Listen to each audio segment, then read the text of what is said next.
All right, besties, buckle up because today we're talking about the 7 money mistakes that are keeping you broke. Yes, including me. But don't worry. I'm not here to judge. I'm just here to roast you. With love. 1. Avoidance coping. So apparently, ignoring your money problems doesn't make them go away.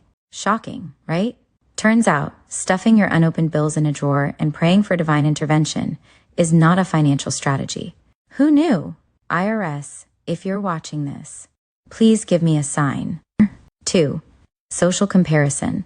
Stop trying to keep up with the Joneses. They're in debt too. Just because your friend bought a $2,000 handbag doesn't mean you need one. Besides, they probably financed it with Klarna.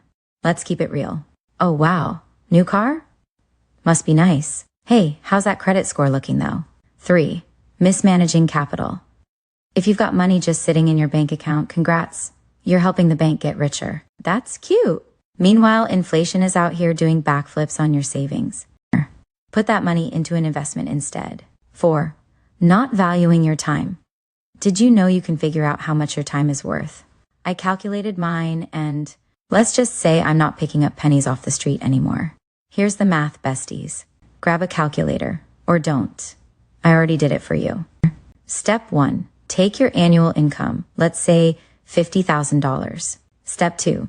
Divide that by how many hours you work in a year. Let's say 2,000 hours, 40 hours a week for 50 weeks. Step 3.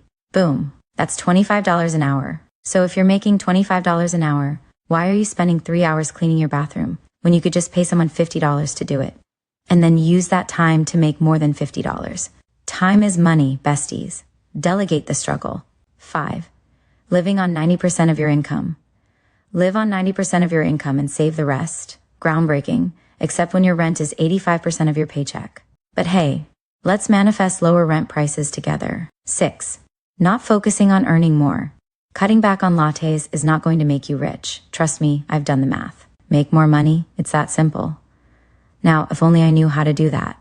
7. Not tracking expenses, y'all. I tracked my expenses for the first time last month, and I'd like to report I need to stop going to Starbucks and Target and Uber Eats and Amazon. Actually, I just need to stay home. It's safer this way. So yeah, we're all a little broke, but at least now you know why.